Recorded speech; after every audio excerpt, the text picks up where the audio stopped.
സാക്ഷാൽ MS ധോണിയും സുരേഷ് റെയ്നയും ഇരുവരും തമ്മിലുള്ള ഒരു ബോണ്ട് അത് ഏറ്റവും മികച്ച ഫ്രണ്ട്ഷിപ്പുകളിലൊന്നാണ് ഇന്ത്യൻ ക്രിക്കറ്റിലെ.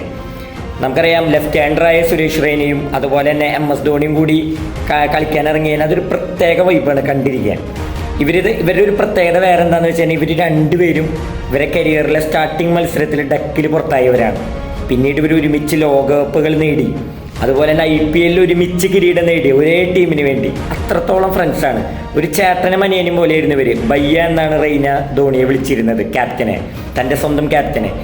അതുപോലെ തന്നെ ഇവർ റിട്ടയർമെൻറ്റിലും അങ്ങനെ ഒരു ഏറ്റവും ട്വിസ്റ്റ് ഒളിപ്പിച്ചിരുന്നു. ധോണി റിട്ടയറായി 1 മണിക്കൂറിന് ശേഷം റെയ്നയും റിട്ടയർമെൻറ്റ് പ്രഖ്യാപിച്ചു. ഇവർ ഭയങ്കര സാമ്യതകളുള്ള ഒരു ബോണ്ടാണ് ഇവർ ഒരു സീരീസ് ജയിച്ചതിന് ശേഷം 2009 ബൈക്കിൽ ഗ്രൗണ്ടിൽ ബൈക്ക് ഓടിക്കുന്നത് MS ധോണിയും പിന്നിലിരിക്കുന്നത് സുരേഷ് റെയ്നയും. ആ ഒരു പിക്ചർ ഐക്കോണിക് പിക്ചറാണ്, ഗ്രൗണ്ടിൻ്റെ ഉള്ളിലൂടെ ബൈക്ക് ഓടിക്കുന്നത് കവാസക്കി.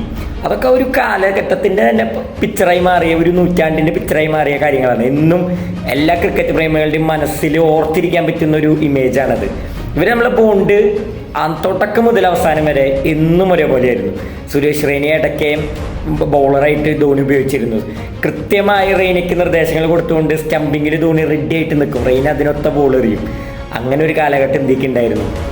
ഒരിക്കലും പ്രതീക്ഷിക്കാൻ റെയ്ന ബോളിങ്ങിന് വരുമ്പോൾ എതിർ ടീം ഏത് വമ്പന്മാരായാലും അവർക്ക് എപ്പോഴെങ്കിലും ഒരു മൂവ്മെൻറ്റിൽ അവർ പിഴയ്ക്കും.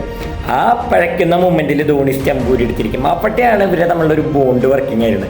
ക്യാപ്റ്റനും അതുപോലെ തലയും ചിന്നത്തലയും IPL ചെന്നൈ സൂപ്പർ കിങ്സിൻ്റെ അത്രത്തോളം ഇവരുടെ ഒരു ബോണ്ടുണ്ട്. ഇന്നാണ് റോക്കോ ഒക്കെ നമ്മൾ കാണുന്നത്, രോഹിത് കോഹ്ലി. പക്ഷെ ഇവർക്ക് മുന്നേ ധോണിയും റെയ്നയും കൂടി ഉണ്ടാക്കി വെച്ചൊരു ബോണ്ടുണ്ട്. അതൊരു വേറെ ലെവലായിരുന്നു. അത് പ്രത്യേകിച്ച് 2010-15 കാലഘട്ടത്തിലൊക്കെ ക്രിക്കറ്റ് കാണുന്നവർക്ക് കൃത്യമായി അറിയാവുന്ന ഒരു ബോണ്ടാണ്. സോ ഇന്നിപ്പോൾ കുറേ ബോണ്ടുകൾ വേറെ ഇപ്പോൾ ഉണ്ട് പുതിയതായിട്ട്.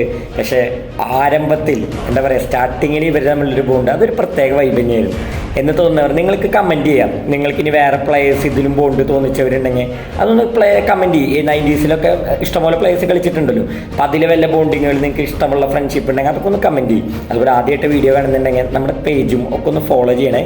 അപ്പോൾ നമ്മൾ പുതിയൊരു വീഡിയോയുമായി നിങ്ങളുടെ മുന്നിലേക്ക് വരുന്നതായിരിക്കും.